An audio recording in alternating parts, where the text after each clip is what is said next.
I will not make any deals with you. I will not be pushed, filed, stamped, indexed, briefed, debriefed, or numbered. My life is my own. My life That's is right. La Ciotta.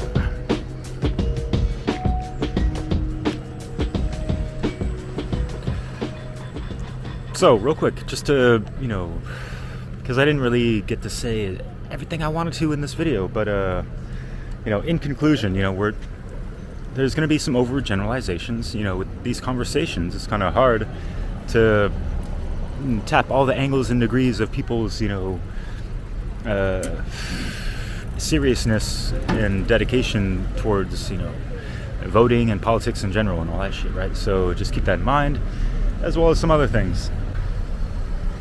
And for one, we're more or less talking about, the voting on the mass scale and just how all these systems of voting are underneath, the underlying issue of government and this false figure of authority and all this shit. And we don't have all the fucking answers to create, a hermetically sealed fucking society. Yet we know that there's something better than, this coercion of slavery that we're under. It's not that chattel slavery, physical wise, it's the mental slavery. We've got to always keep in mind the etymological term of government, which means mind control. Govern, gubernare, that's to control. And then ment, the same thing in French. There's a lot of things that end with ment. And it's just that state of mind, the state of, just whatever is, because all is mind when you take it back to the Hermetica, right? So, we're not controlling our own minds. There's going to be someone else controlling it, right? So, things to consider. And government loves to control that mind, it's just by definition, unfortunately. Think about it. But we can have that proper self-governance within ourselves. And if everyone is on that fucking level, then hey, society can be pretty fucking harmonious, right? Think about it. So we understand that, things could be worse under other, regiments or systems of governance, or even, think about the monarchy, right? And all that shit, right? Being the subjects to, these fucking, inbred kings and whatever the fuck. Most of us have done a lot of homework, if you will. Esoteric, occult, and geopolitical research and all that jazz. We don't fucking know it all, of course. We haven't researched every fucking thing as well, but from 6 different people, it's quite interesting, right? So, but there's brighter things upon the horizon outside of these corrupt systems, and people are still so stuck within this duality of, if this side wins, my life is going to be great, or if the other side wins, my life is going to be shit. Just because a motherfucking puppet got elected, that's how you hold your self-value to, So you see, the people that scream and it's like their life is ruined because, one person got elected and all this shit. Take it back to the social justice warriors when Trump first got elected and all that shit. That's an old meme that's been, played out a zillion times, right? Anyways, speaking of memes, let's check some out real quick. And yes, sometimes they go by quick. Even in the video, there's 50 plus slides and images that Brandon Spencer edited within our discussion. So if they go by too quick, do a quick little rewind or pause it. What I do when I watch videos, like the arrow buttons, it skips 5 seconds either way. If you press the left arrow button, it'll go back within the video 5 seconds ago. So things to consider. And enjoy the show.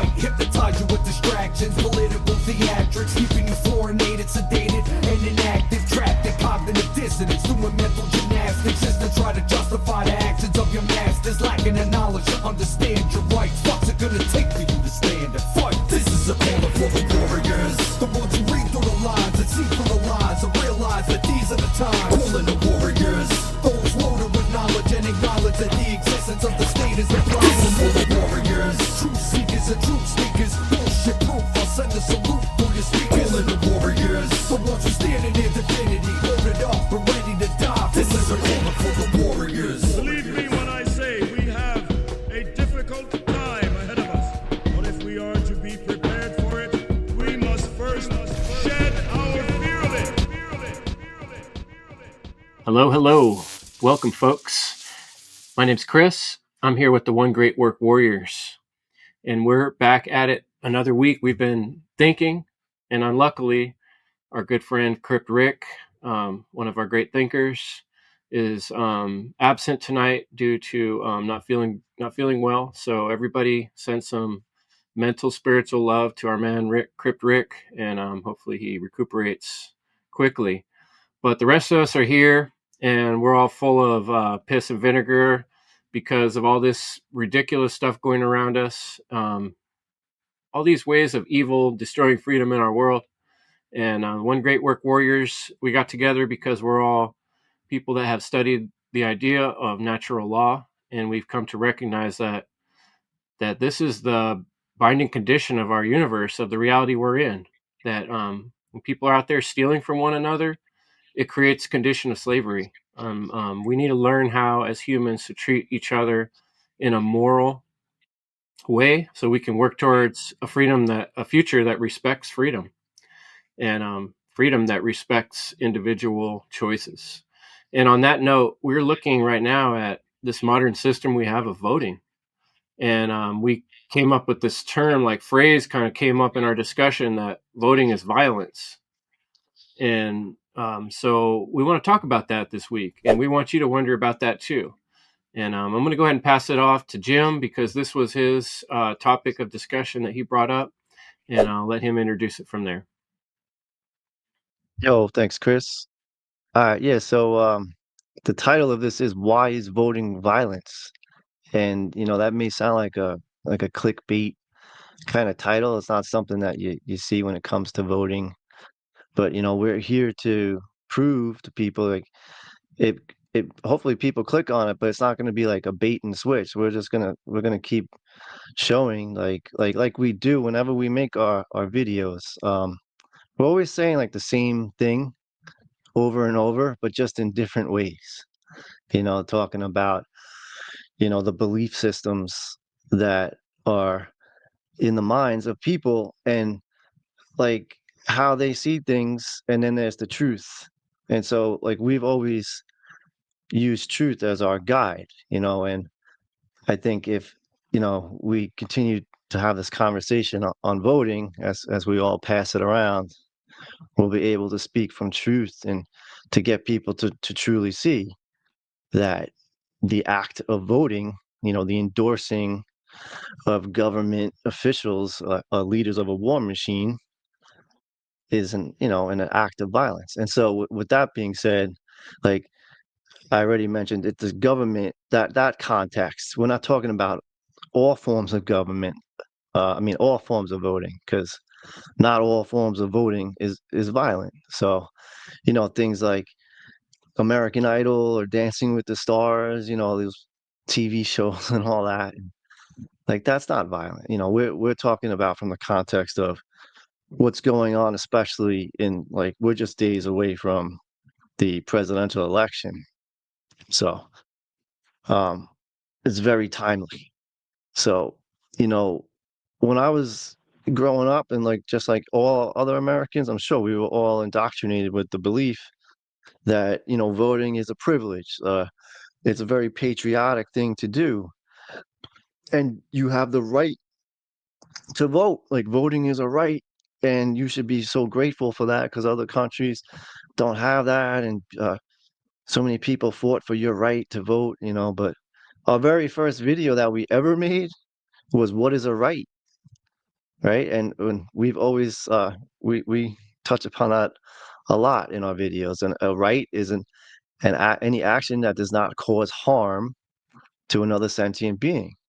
And so if you have it's not, if voting actually, if you look at it from the big picture, it's not right if you're endorsing people who are causing harm, and actually you yourself are part of it. If you are, you're part of the action of voting is endorsing this form of violence. It's not right. So that's something I'm sure the rest of you guys will get into. Um, like I was saying, when I was younger, around when I became like of voting age, especially, there was this a lot of campaigning from celebrities and that, like, MTV was like in its heyday, and Rock the Vote was a big deal. Where and then all the musicians got all the celebrities, and I even remember like Puff Daddy had this campaign, Vote or Die, like, and like all like back then, and on and on and on. If you see celebrities today like Taylor Swift, I voted, or all the celebrities just encouraging everyone to vote, you know, and that's been the norm. That's been, that patriotic duty kind of indoctrination, like, and you like almost, it's frowned upon if you speak against voting, which what we are doing, and you're not patriotic and stuff like that. It's you can't complain if you don't vote, that mentality. So that's it. It's always about the mentality. That's what we're getting at here. So I'm gonna pass it off to Brandon, and go on from there. Good, good. Because I'm going to clarify some of the things that you just said, Jim. Nice. Yeah, because it is that time of season where humanity's conscience is going to take a beating. But we have to define what the word violence means. That way we can get correct understanding. Because if we are saying that why is voting violence, or I would phrase it, voting is violence, because it is speaking from the context that we are talking about. So what does what are we talking about when we say the word violence?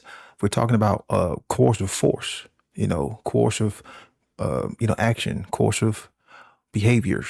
These behaviors, will inflict damage, harm, because they are a form of violations. They violate another individual's rights, another individual's property, since rights are a form of property.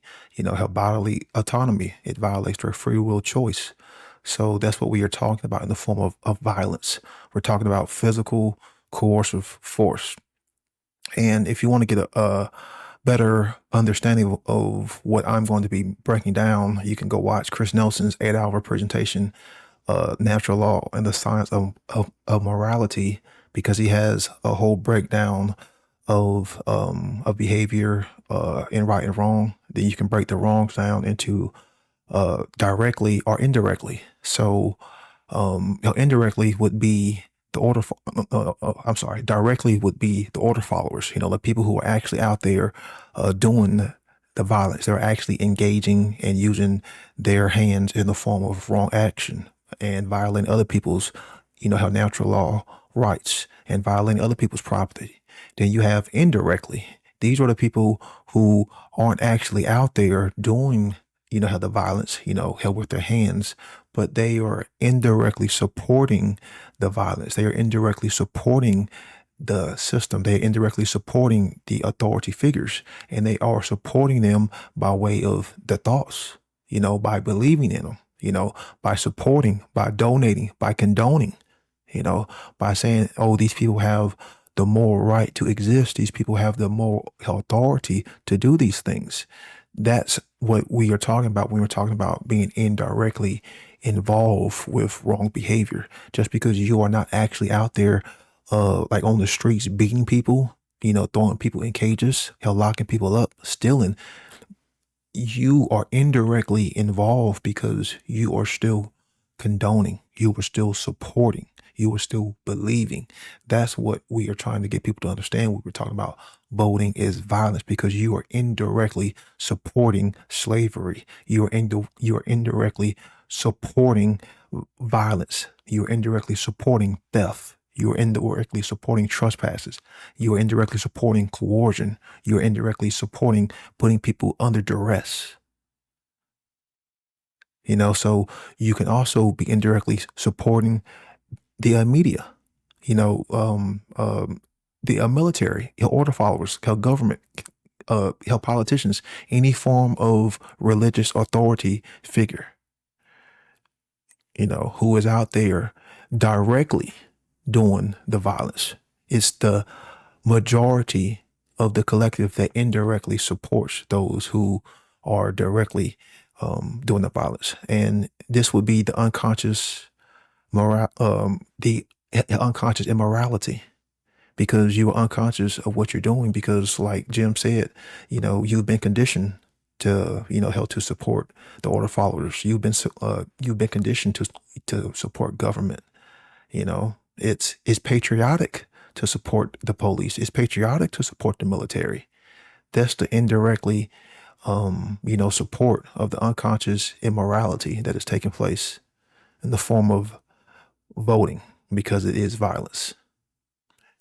Your hands may not be, bloody, but your soul and your spirit and your heart is. And I'll pass it on to Chris. Thanks, Brandon. I was thinking a lot about Lex Rex, something I originally heard of from What on Earth is Happening podcast. And Lex Rex, I guess, was used in, looks like 1600s. Somebody wrote a book. This is the time of kings, and people are realizing, like, what gives kings a right to rule over other human beings, right? And in the modern day, this seems like pretty common knowledge, but, it was just pretty known, common, seems like common. There are a lot of times in history where people thought they had a divine right to rule, and they would try to even sculpt that into their sculptures, that somehow the heavens or the god or the gods had given them this right to rule over other people. And somebody's writing a book and they're saying, no, the law is the king is not the law. And that was the meaning of Lex Rex. It's basically just Latin that means the law is king. Lex means law or rule, and then Rex means king. So instead of the king being the maker of the rule, it's saying the law is in and of itself. I wanted to share this quick quote from my favorite book, The End of All Evil by Jeremy Locke. You can find that free on archive.org. To understand how evil controls people, it's necessary to understand the difference between principle and law. A principle is a truth that creates freedom. A law is a lie that creates slavery. Principles describe reality. They are knowledge that help you make use of your world. Because of your intelligence, you recognize principles in everything you do. Every true thing you learn is a principle. The movements of your hands, which foods taste good, mathematics, and empathy for a friend are all based on principles. Laws are artificial ideas created by evil men to restrict the thinking and the understanding of people. So, Jeremy Locke takes that term law to a whole nother level, and he says there is no law. That's a man-made term. And so, sometimes we have a little bit different ways of using words, but I think what's important in this conversation is to recognize that there's been quite a few times, there hasn't not been a time in history when someone hasn't come along and said, here's the new law. And isn't that happen when one town gets sacked by another, or some imperialistic power comes in and takes over another and says, oh, well, we're in power now, so the rules are changing, And humans, we're going through this laundry machine of the rules changing. And now, day to day, here we are in the United States, with the modern people around us giving us this ridiculous notion that, no, it's going to work this time. And to me, it's just like straight out of Charlie Brown. You know, Lucy's holding the football again, and she's like, I'm not going to move it this time, Charlie Brown. You can kick it. This time we're really going to put a leader in charge who's going to do what you want. And Charlie Brown comes running down the field to kick it, and she pulls the ball away again. How can it not happen again? How can that not happen every single time? Because the whole idea is a fantastical idea. And to me, the best way to describe it is I would like you to get together 4 or 5 people and go to the movies or go out to dinner. And instead of giving anybody any options of where they want to go or where they want to eat or what time they want to go, just tell them what they have to do. They don't give them a choice. Force your friends and family to show up at a particular time at a particular place and see how that works out for you. You know, try to, me and Jim were talking about how difficult it is to have a family. Try to organize 2 kids to go somewhere on a given day. You know, it's a difficult process to get one person in a state of mind where they're really like focused and know exactly what they want to do on a particular decision. And we have this fantastical, ridiculous notion that we're going to organize hundreds and thousands of people to all do one thing based on how we all vote on a leader. And then that leader is going to know what we all want. I mean, the more you start thinking about it, it's ridiculous. And the only reason it's so put up with and expected to be a way to solve problems is because people feel like it's the only thing we have, and they're hanging on to it like desperately, like how else are we going to do it? You know, it's that fear of what would we do without voting that keeps people feeling like we need it. And that's basically all I wanted to say for this round, other than I don't personally think the word voting is not inherently evil, in my opinion, just like money isn't inherently evil. But in its current form, it has become an evil thing. And that's because of the way people have put their belief system into the fact that, yes, we all vote, and then other people have to do what we say. If they don't, we're going to make them. That coercion aspect is what makes it evil. If we were just all voting for what ice cream we liked, and it didn't matter if you didn't like it or not, that wouldn't be evil. Voting is just caring about something, basically. But I'll let someone else get into the etymology. I'll go ahead and pass it off. Hopefully someone else looked that up. Otherwise I will. Who's ready? Who's got something to go? What etymology of vote, real quick? Sure. Oh, it just meant like to give like your praise. It's like to yeah, it's pretty much like to give someone your praise or to give them it's almost like your vow in a religious context, like your word, in a sense. Yeah, like a formal promise, a formal wish or promise is the way I, interpret it. It's just like a very serious, like, yes, I really want this. That's what vote is. It's not inherently, that word does not mean any wrongdoing. But if you're on the other end of that, telling people that, they're going to get their head chopped off, or they're going to get put in jail, or they're going to get a, ticket, or they're going to get kidnapped, then now it's a violent thing you're doing. Derek, you ready? No. Now I deserve to go last because I showed up late. Jerry, please have at it if you want, or not. You good? Can you hear me? Well, anyways, all right. So You're coming voting through, is Derek. also- You're doing good. I think Jerry's got a lag.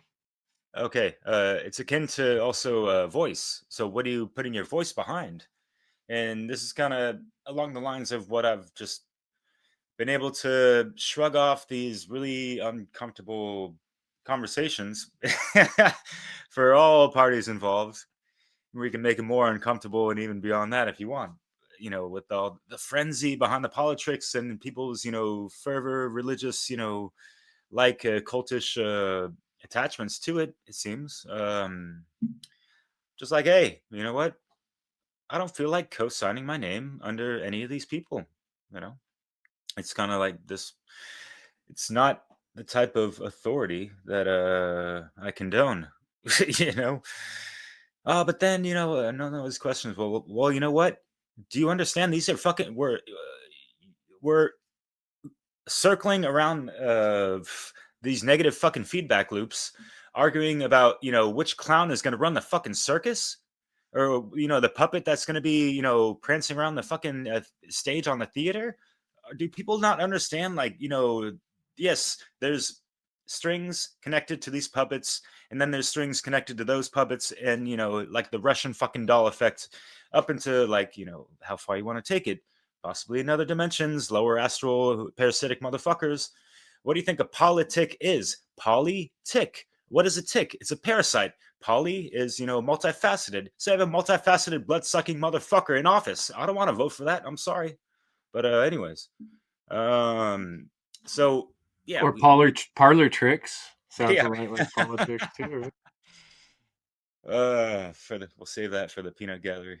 But so with Leslie and I, our show Dissolving the Divide, it's constantly on our mind. We haven't had a whole lot of shows regarding the whole the left versus right, two wings of the same bird of prey, and we are the unfortunate victims, and we're getting hammered hard, and we're paying out of the ass and through the nose through taxation ad infinitum on so much shit. Is that not? Are we not being violated by those things?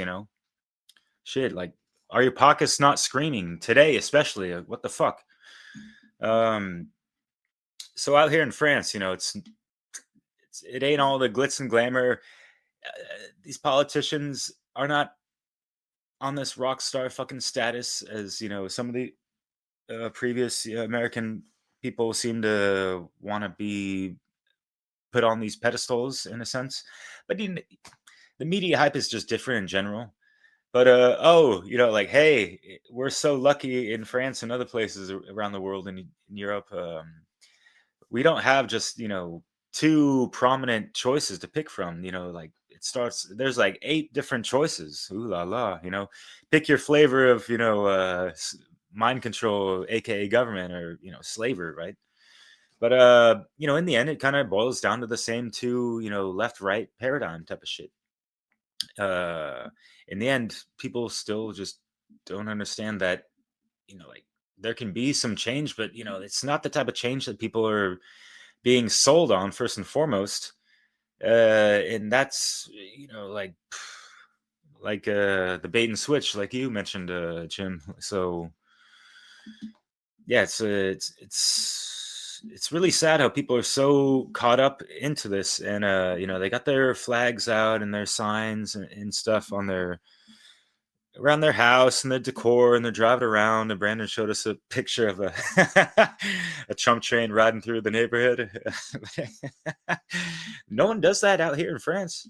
And what's interesting as well, and why a lot of Americans just don't put two and two together with this, but I mean, in France, there's like equal media time and whatever, and as well as like there's a cap that for like funding campaign wise, and it's really limited as well. And yeah, anyways, it's not all by fucking Goldman Sachs and all these things. And like how many memes have you seen over the past decade or whatever of like this is the this is a presidential candidate wearing a NASCAR jacket with the sponsors on it, and like you see all these the dead entity corporation kind of, we went over that with the zombification, and how yes, people are kind of gonna be doing the the Thriller dance to the to the voting booth. Yeah, it's really sad. But yeah, Jim, you said what's also sad as fuck to me, I mean, there's just so much money being thrown at this from all different fucking angles. It's so fucking pathetic. We could be using that money for something better. And yeah, money is this invisible thing, a finite fucking, or a what you know what I mean. It's the value of what we're using isn't even worth the money the paper is printed on, type of shit. But people gawking at the celebrities and the celebrities virtue signaling and like pointing their finger like you need to vote. That's how it is today. Like back in the day, it's just like more like, hey, if you want to vote, if you want to be cool, go and vote. Da da da. But now they're like guilt shaming people. Now it's like on this weird social media twist, and people trying to, it's this fake ass righteousness in a sense, and they're just running off of programs and all these different layers of conditioning that people have grown up to. And so yeah, when we grow up, oh, we hear the debates like the main dialectics. Are you pro this, anti that, pro choice, and all this stuff? And like, dude, shut the fuck up. Like, does the state really have to, be up in our shit with all these things first and foremost? And with Lex Rex and all that stuff, yeah, man's law is will never match like natural law. It can align to it as much as possible. Well, I'll correct myself.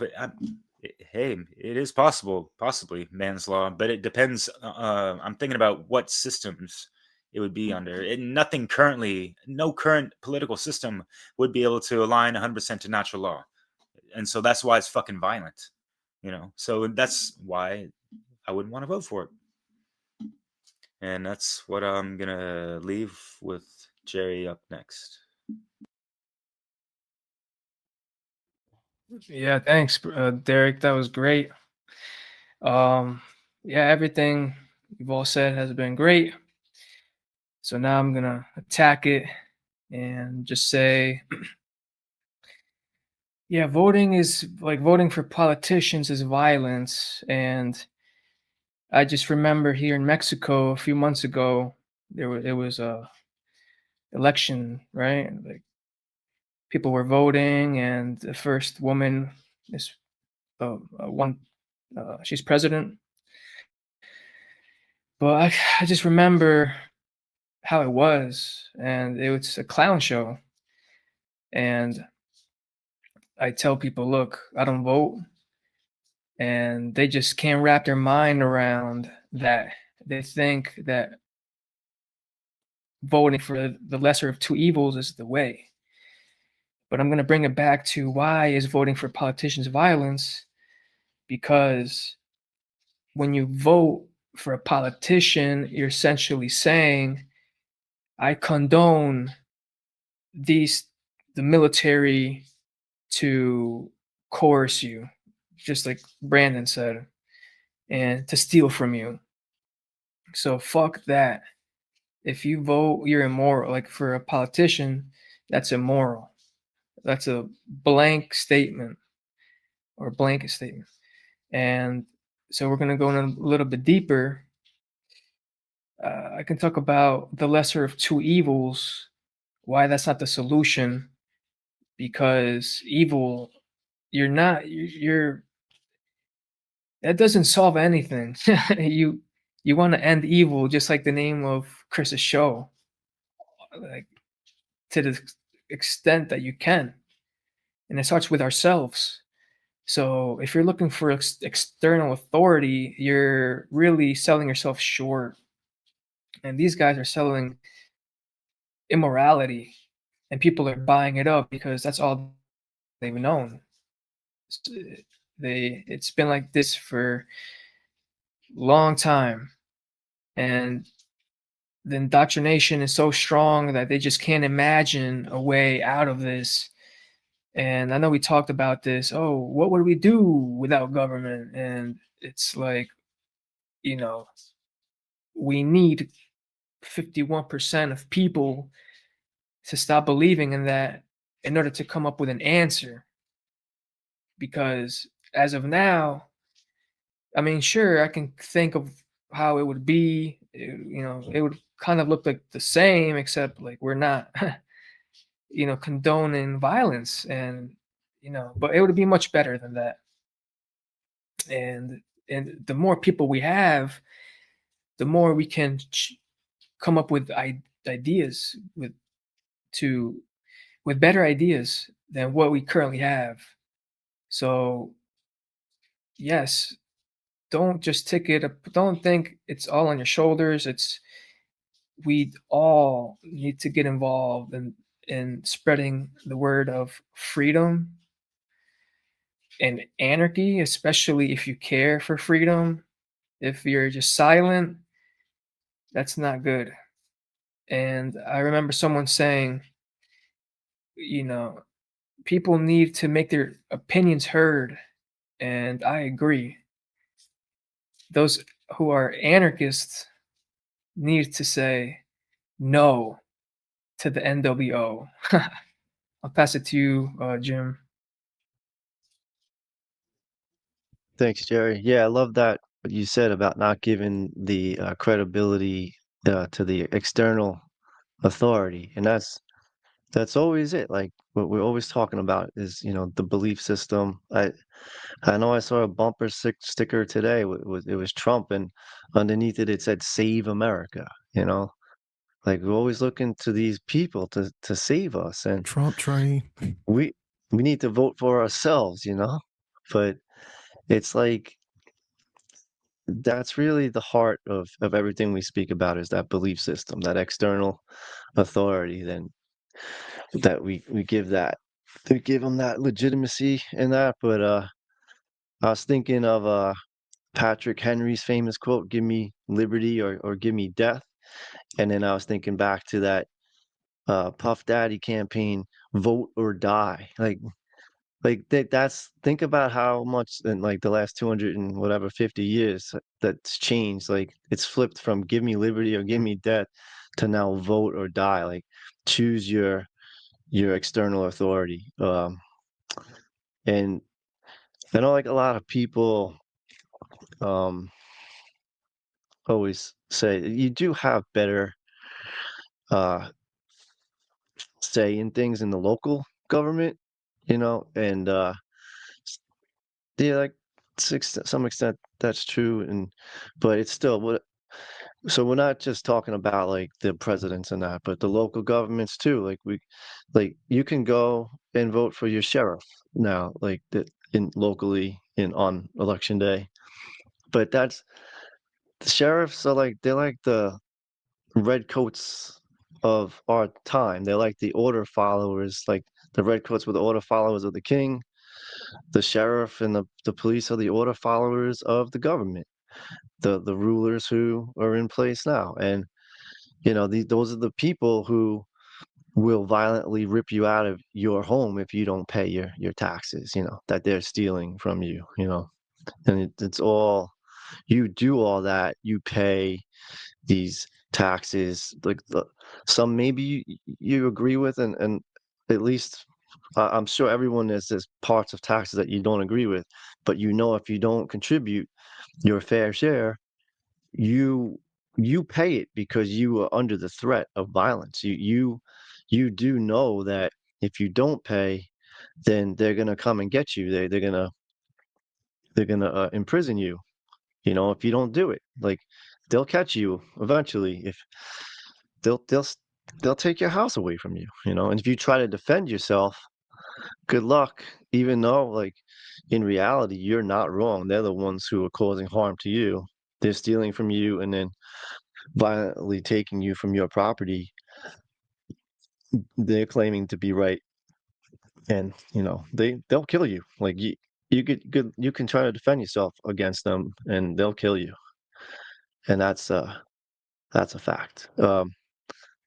So another thing that I I like to talk about is when it comes to America, 60% of Americans are Christian. It used to be a lot more, but um, it always gets me, that in that belief system of how, you always hear too, like no one's even mentioned this yet, how you're voting for the lesser of two evils, right? And all that. And so like So deep down, everyone knows that evil is involved here.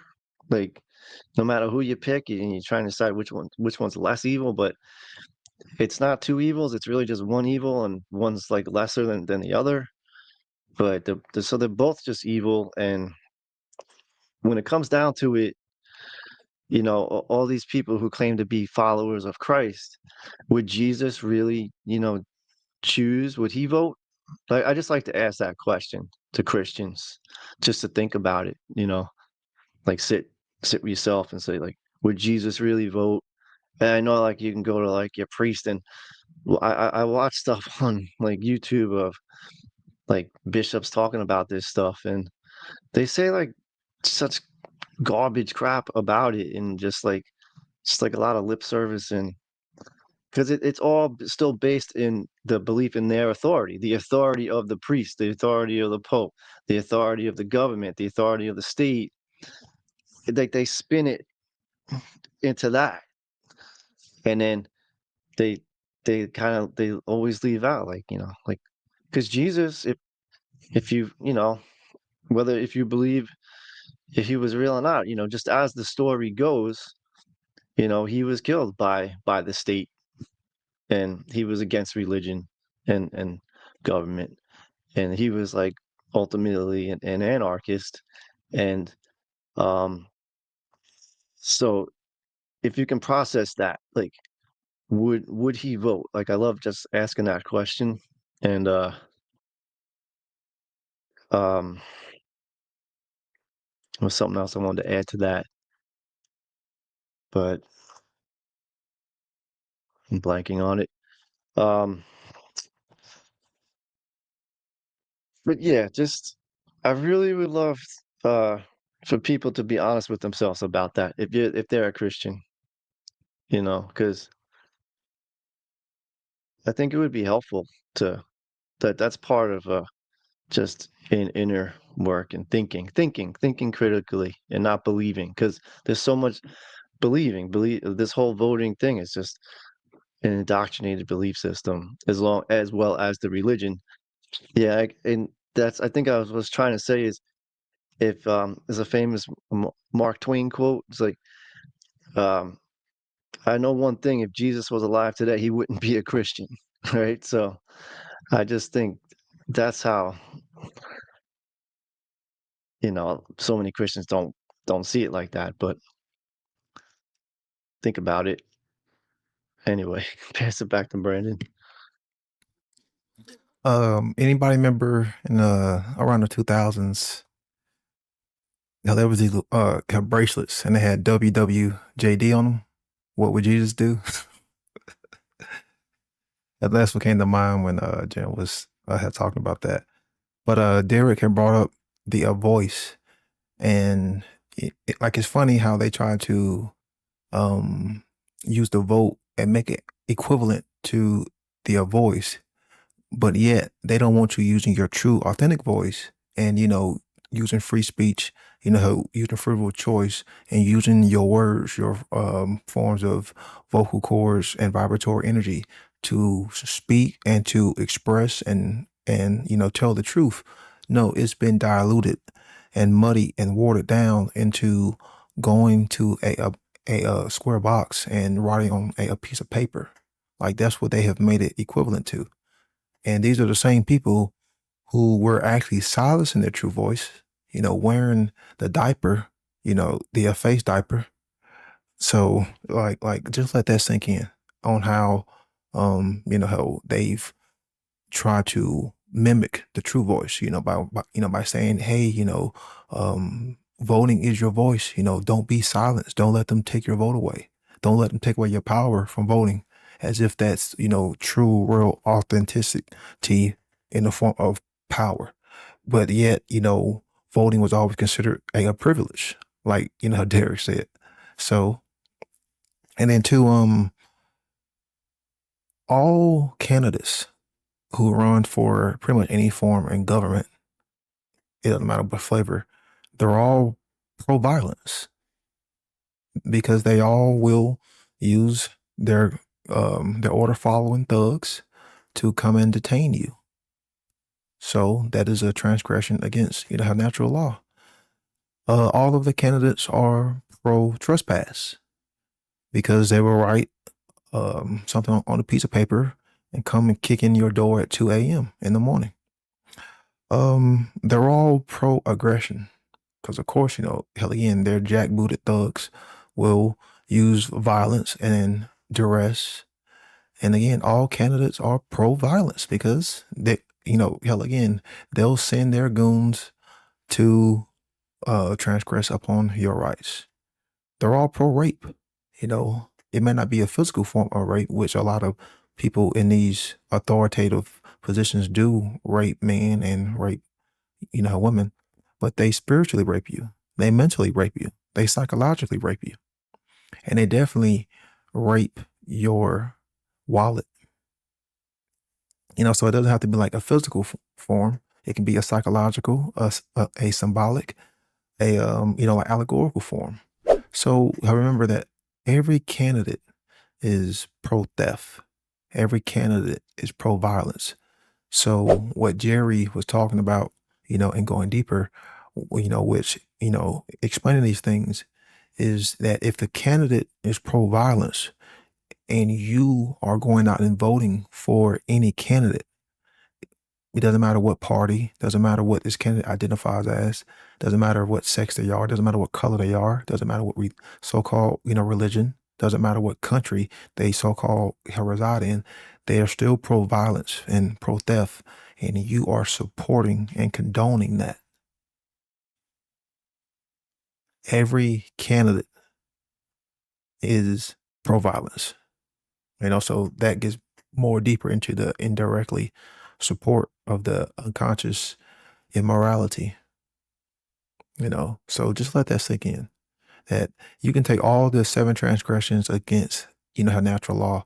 That's what every candidate throughout time, throughout all of man's history has been pro, like they have been for all those transgressions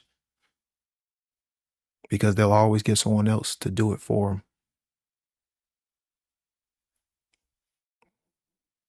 And then, her last thing is like voting is like saying who's going to get Sauron's ring, like in a sense, it's like they're all competing for that power.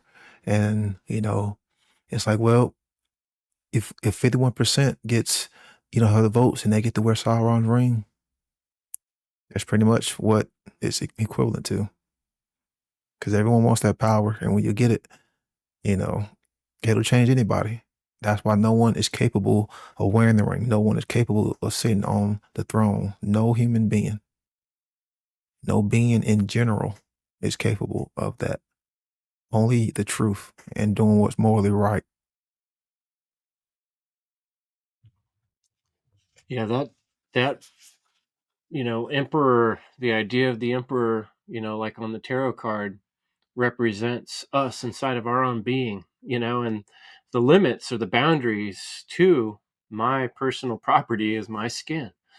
And when I try to go and control somebody else's skin, that's when I cross that line. And we're defining that line as natural law. That's our way of interpreting and understanding that we each have our own agency, our own divine connection, right?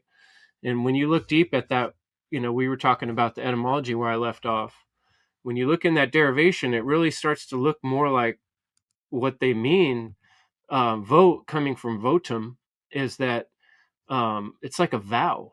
When you look into it, like devotion, some of the words that were used to configure, possibly create that word, would have had to do with like promising, being willing.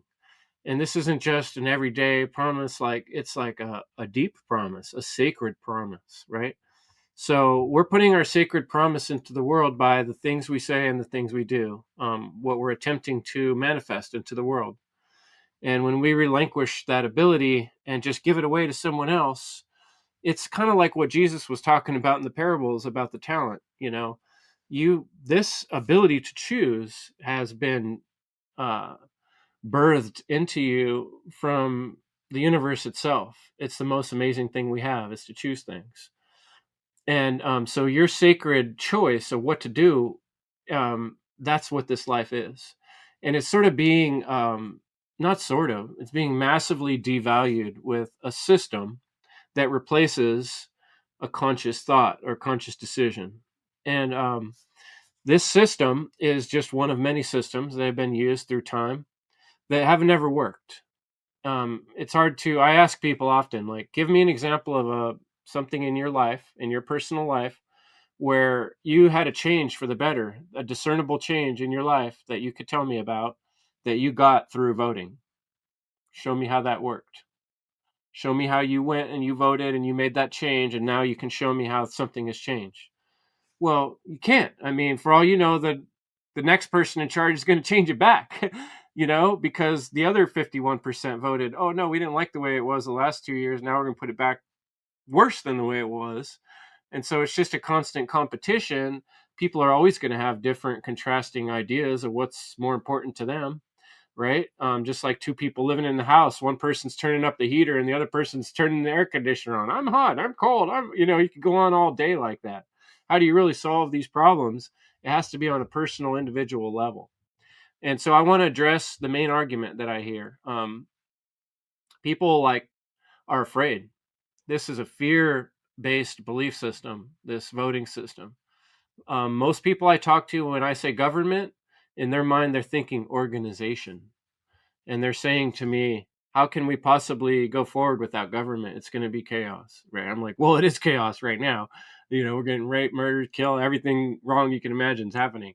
But they're saying, I see what they're saying. Like, okay, society has a certain organization to it right now that helps things happen. We agree on certain things, what time it is, how much money things cost. As hectic and weird as all it is, at least there's a system in place that keeps us from just being wild animals and beating each other up, is the fear in people's mind. Or what about foreign powers? What about, other countries like China, where they've got millions of people that will do exactly what they say, exactly when they say it, or else, and they're going to come invade us because we're all disorganized and we don't have a military to, that's what people are afraid of. That's the concern. And when we say to them, we got to stop doing this, what we're doing, it's wrong, it's evil.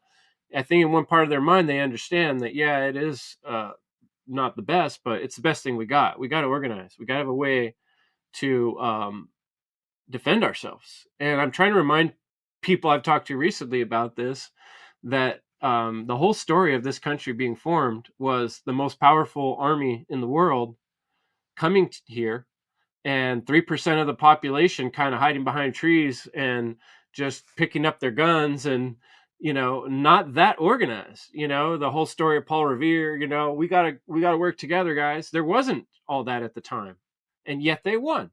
That's the story of how we got this supposed freedom, right? And so why couldn't we do that again?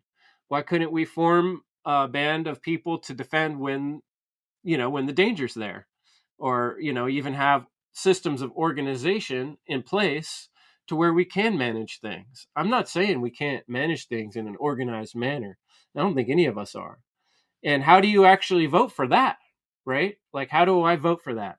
I put my energy into describing that solution, into describing the problem with the current solution. I really don't like being a negative person. I'm very much a proactive person. When people start talking about a problem, I'll be the first one usually in the group to actually start doing something, in my experience in life. A lot of the people will stand around and talk about it a lot longer than I will. I'll start working on it. And that's kind of what I'm doing by podcasting, by talking about these topics, is I am casting my vote. This literally is my solemn promise to the world that I know we can creatively find solutions to problems, and I know that we can work together. And I know that that's going to work better in smaller groups. And I know it's going to work better if the people in the groups, their opinion and their thoughts are valued, right? If we devalue anyone, then there's going to be a problem. And a system of voting, belief system based on fear, like we have now, is going to invalidate more than 50% of the population. And I don't know, we even get into like electoral college and all the quirks of the voting system that are obviously corrupt.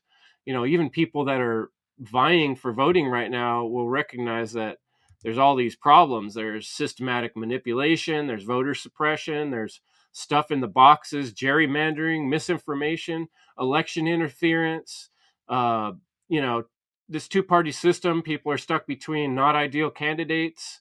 The third party, people don't even have a chance. There's low voter turnout. Most people aren't voting. Most people are apathetic about it. So it's not even working anyway. It's complex or restrictive. Sometimes people don't even know how to vote or they can't, you know. And then there's, you know, their whole systems are reform. We need to reform it. We just need to fix it, right? You know, it's just like the whole problem is that the system itself is based in fear and it's based in coercion. And that's really what we're trying to get at with the violence aspect of that.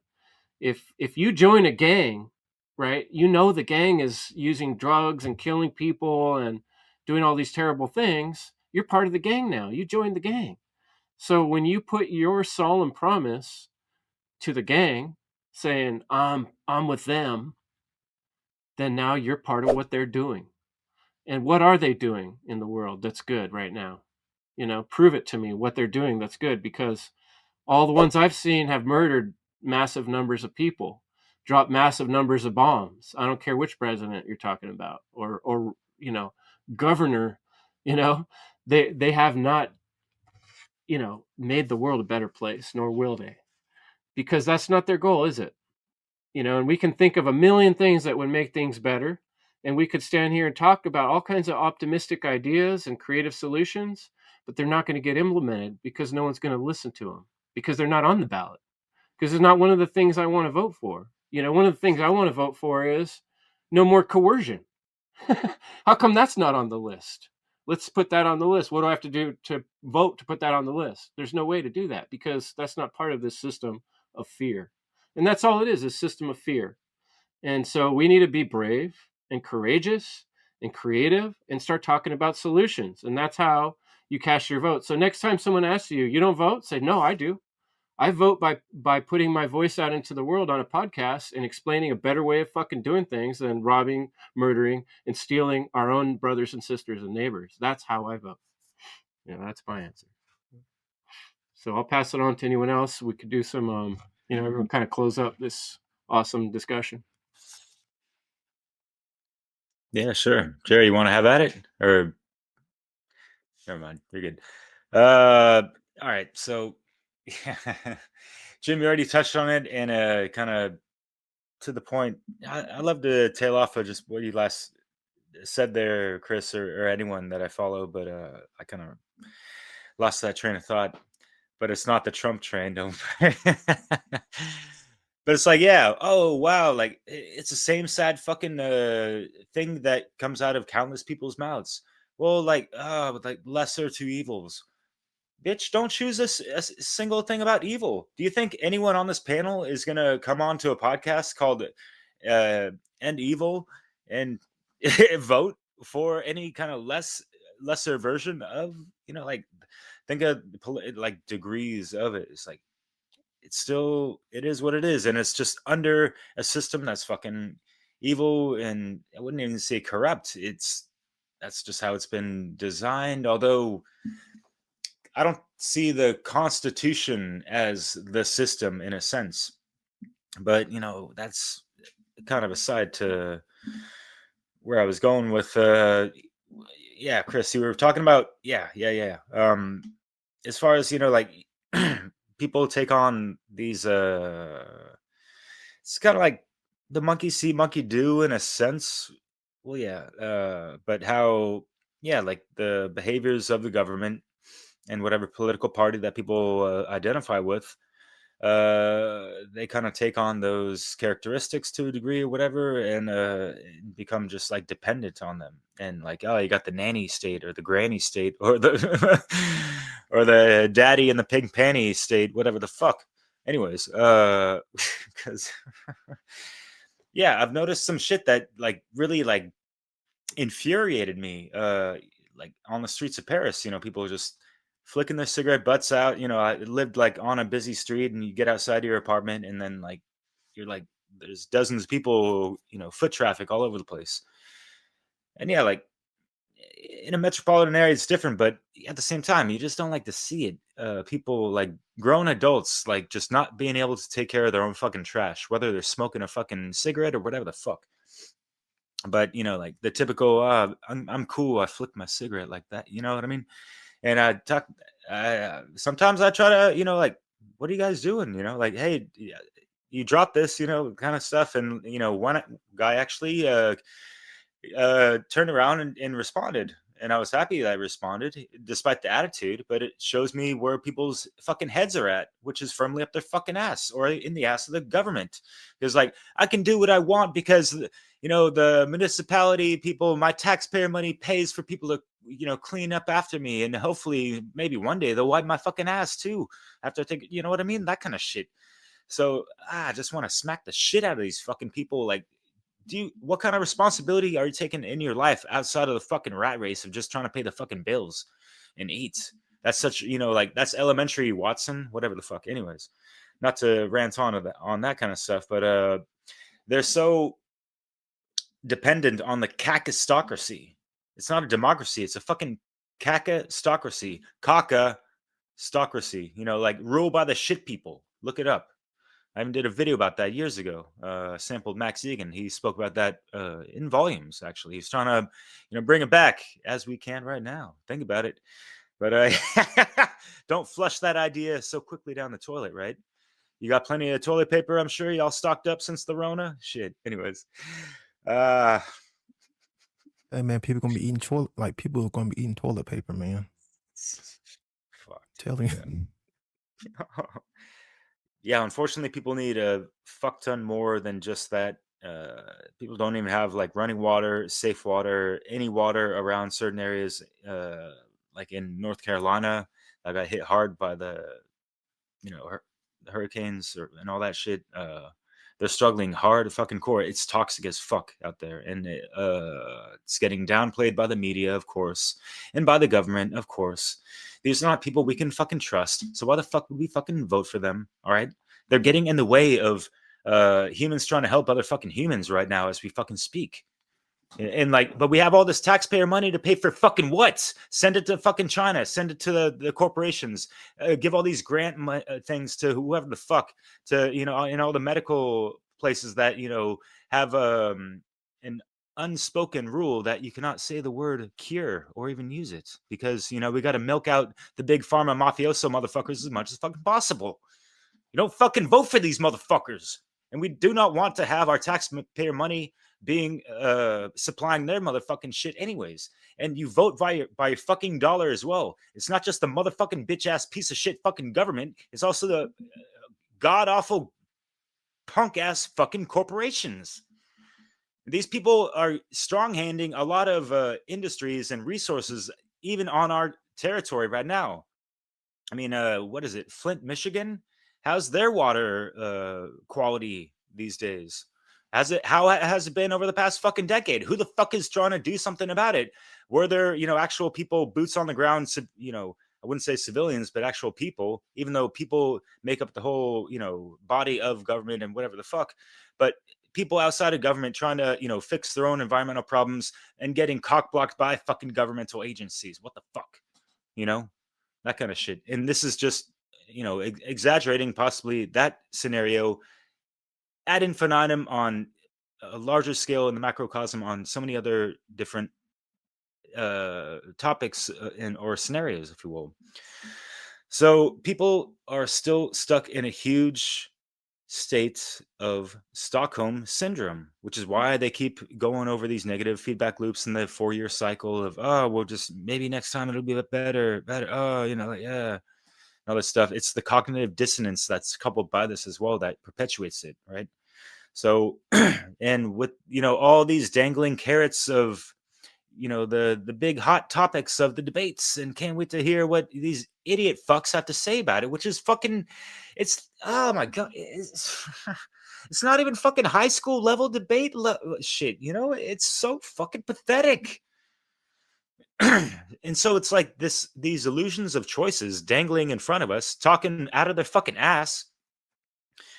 And I'm sure, like, in the back of their minds, it's like, I can't wait to get this over with, and like just proceeds to the selection or whatever the fuck. Maybe some of these, people actually think that, the voting whole system is viable or whatever. Yeah. Anyways. Oh, by the way, we didn't mention how many past presidents were Freemasons and all that. Not like it matters all that much. But or does it? But so I want to know about how many. Actually, I don't. It doesn't matter. I was thinking about the French side of things, but I was just trying to segue into a colleague from the Europa Natural Law crew, Nemo Jones. He actually wrote an article titled something like "Why Voting is Evil," something like that. You can check it out on his Substack, but I'm just going to read 3 quick bullet points that were pretty much the summary of his article. It's not like hella long, it's like a couple-minute read. But, in conclusion, for his, side of it, it is, voting is evil because it is it is a denial of immutable sovereign self-responsibility. 2, it is an endorsement of a system which inherently violates natural law. Number 3, it is an attempt to impose your will on others in violation of natural law. Think about it. And then Logan had a funny thing on Facebook recently. He posted you on that of just, like, we're going to vote. We're just going to blindly believe what, people say and all this stuff. And to the contrary of what Nemo was talking about. And to the average person that just, goes with the flow of the hamster wheel of life. Just another shit stain on the draws of society, unfortunately. And this is just what the social conditioners are trying to manufacture. They want this to be continuous like this. They need their field workers and the cogs in the machine to keep the shit running, unfortunately. So, I'm tired of these fucking shitty runners. It's all fucking diarrhea. Just like the mouths of these fucking people on, the talking heads, the media pundits and all that shit. Whoever supports whatever fucking side, Same shit, different smell, whatever the hell. Jerry, ¿cómo estás? La raza. What's good down south? It was good, man. Well, it rained here, so that was pretty good. But no, I love what everyone has to say. Every one of you. I learned so much, even here live. Kind of taking mental notes, but yeah, where can I take this? Yeah, like Chris said, like start doing the work while people are talking about it. I guess my brain just kind of wants to provide you solutions, which is first you have to get the shit out of your fucking brain, right? Belief in authority, that has to go out and be replaced by sovereignty. And it is much a love versus fear battle, like you said, Chris. So the whole idea of government is based on fear. And that's why we have to choose love to recognize our sovereignty. And I like that point by Nemo Jones, when he said the denial of our sovereignty is why voting is evil. And yeah, that's because they have people in the fear-based mindset. That's what the government does. They just put fear through the media. That's why we can't support these motherfuckers. We have to say no. Like, I'm going to choose to watch Chris Jansen instead and share that shit. Like everyone here, we have to start sharing the work, do the work. And I know I can step up for sure. But it's talks like these that bring me hope. And we just have to do this on a mass scale, guys. This is real. It's not a game. And I'm just waking up, right? Like the past selection I was fucking a zombie. And now I'm just like, oh my God, this is the first one. Like I just it's hard to imagine, right? Like this keep on going, and it's like we just have to end it sooner the better. But I guess my next step to the solution after you recognize your sovereignty is to start pretty much speaking out, or study natural law, study objective morality, using the trivia method, understand the trivia method, input, processing, and output, the 3-step method to learn anything, and then test it. You can test natural law by pretty much doing the scientific method, and yeah, just see what results you get. They're very consistent. And I just want to say the whole thing about man's law, that people think that they have the right to rule over you, is it's illegitimate. They think they can rule over us because of some bloodline.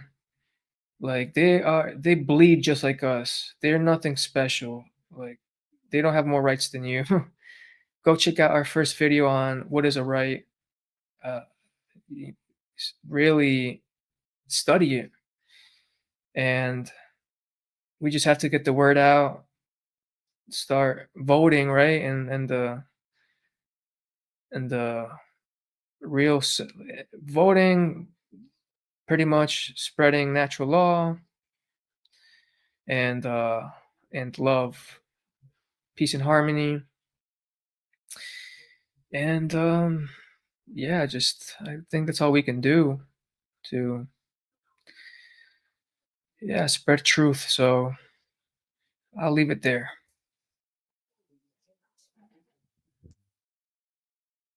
Yeah, Derek reminded me what I was couldn't remember before, the cognitive dissonance when it comes to asking that question of if would Jesus vote, because it really gets to show people, like, to think about, like, the contradiction in their beliefs, their belief system.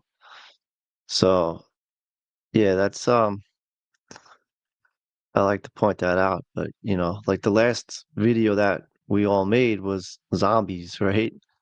And so we know what we're up against. We're all here, and it's hard to, like, we just have to have patience.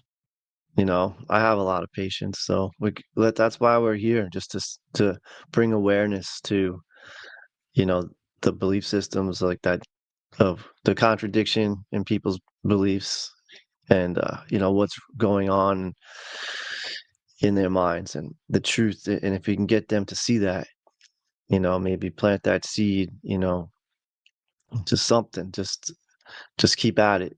And that's why we're making this video. It's I'm sure like 99% of the people will not agree with us, and they say that I don't see it that way. But we're not going to stop, because we know what we're saying is true. It's based in truth.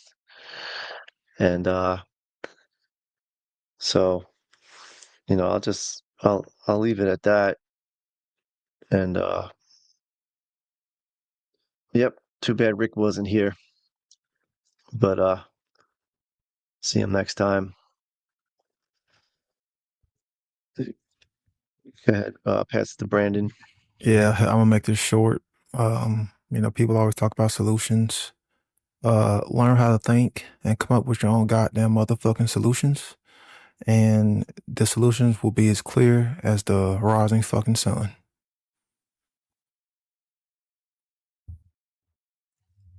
Yeah. Yeah, I just want to say that too. That's what I meant to say too. It's like, we can think our way out of this. Like, it's just going to take a lot of time. That's the main thing, that people just don't. They can't see a better way, and like, we're just trying to spread the message. Like, we can. We just have to, like, stop being so freaking hopeless. Like, we can do this. So that's all. Yeah, one of my first big presentations was called Humanity's Most Powerful Weapon. And what is humanity's most powerful weapon? It's our ability to work together. We're not a solitary species. We need each other. That's part of the way we survive is by trading goods. And different people have different things they're good at and they can produce. And by having those trades, it creates a certain amount of safety between us. Being able to communicate, coordinate, and cooperate is our highest skills. And many of us have not reached that level of aliveness where we can truly relate with our brothers and sisters and fellow human beings. I just want to tell you guys a quick game. We used to, back in my days of doing ropes course trainings, we had this one field game. You have everybody out in a field and you start everybody out in a circle and you count off 1, 2, 1, 2, 1, 2, right? All the ones go to the left side of the field. All the twos go to the right side of the field, right? And I go over there to the group one and I give them 4 mats about a foot or 2 feet square mats. And the distance of the field is such that they have about 3 or 4 of these mats. If you spread them out, you could probably jump from one to another, but you're not going to get all the way across, So the whole idea is I tell group one, your idea is to get over there where group two's at. Group two, they're going to be trying to get over here where you're at. But your goal is to see how well you can get your whole group over there. And so then you go tell the other group the exact same thing. And they have their little carpets and they're trying to figure out how to coordinate their group and, taking turns, moving the things and jumping from, the whole idea is they're not allowed to touch the ground. It's like lava, right? You gotta use a little imagination here. But, so often the two groups are like competing. They think the game is to try to get their group across before the other group. And they start like, even trying to screw up the other team's plan by moving their mat or something, right? I've seen that. But I never said that the goal of the game was to beat the other team. I said the goal of the game is to get your team to the other side. Occasionally, you get 2 really smart groups on the opposite sides of the field to start communicating with one another. Hey, let's work together, guys. And if they spread their mats out and we spread our mats out, everyone can basically just run across one at a time. Run one that way, one that way, one that way. Boom. And I've seen groups figure that out too. And it's amazing. It's like a mind-bending realization to everybody. Like, oh, I don't know why I thought we had to fight against each other. But that's where we're at in the world, in humanity's development. Most people haven't realized that we're not here to fight each other. We don't have to fight each other. We don't have to always be at odds with each other. We can work together. It's a difficult skill to communicate and cooperate and make certain sacrifices to help someone else or to create a small group that has the same intention. But without that, we're never going anywhere. Think of all the most amazing, awesome things in history that have done positive things for humanity. Well, civil rights movement, abolition of slavery in certain areas. Obviously we haven't abolished it completely, but certain types of slavery have been cut down. Certain types of sexism and racism have been fought against by people that form groups and movements. These weren't from taxes and voting. These were from people getting together and saying, hey, we had enough of this. How about mothers against drunk driving? Mothers that had enough of seeing their sons getting killed. And they worked together to create a movement. Even the Red Cross, which has turned into not a good thing anymore because it obviously got too big and it got taken over by someone's Sauron ring of power. At one time, it was just people working together to help other people that needed help. It used to be common if you see a bucket brigade, you'd stop, pull over and help them put out the fire, and look at religious missions and charities all through history. Those were all volunteer. So, open source software, and not always the best, but it's possible, crowdfunding. There are ways to make things happen and make things that create long-lasting change through movements of people caring about things. And how would there be anything to vote for if that didn't happen first anyway? People have to get together and decide, oh, we really care about this. We really want this to change. That's the process.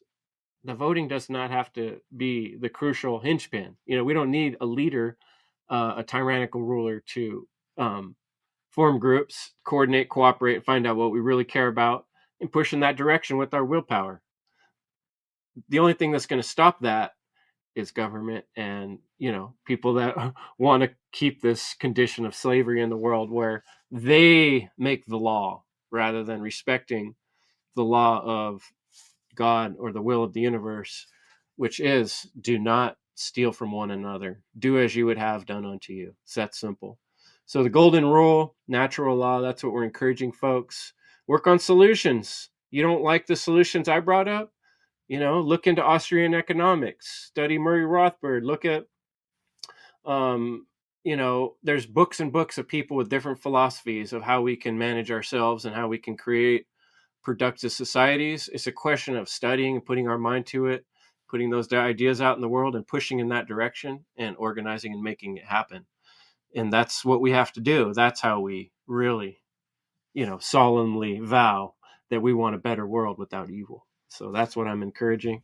And on that note, thanks for coming, folks. Thanks for coming, brothers of truth, my One Great Work Warriors. Everybody put a prayer, good thoughts towards Crip Rick's quick healing process. He's always struggling with certain health issues. And so, let's all hope the best for him. And until next time, signing out, One Great Work Warriors. Well, hey there. Yeah, I didn't get to get all my licks in, right? But no, it's just to, make people aware to the fact that, most of us have done a lot of homework, if you will.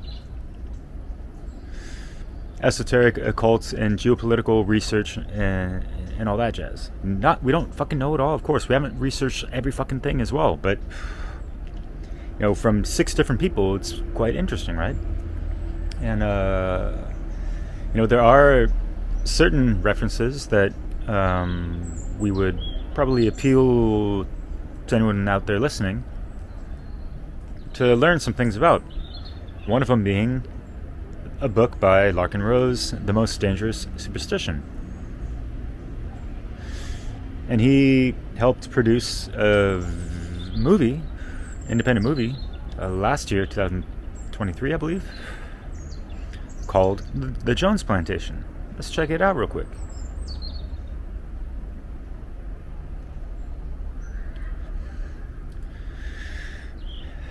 And then also in video format, there, Brandon Spencer referenced The Lord of the Rings. I wanted to mention something of that because I've stated that in a couple videos, and I kind of reference it in context to some of Cory Endrulat's work, because he did a really cool presentation of Lord of the Rings in the allegory of how, like this, the Ring of Power, or whatever the fuck is, can be seen as an allegory for, like ultimate control or, governance and that kind of thing. And how no matter what kind of system or person that wields that ring or that, that power of governance is ultimately going to be corrupted by it, because it's just by its own very existence and nature, it's evil.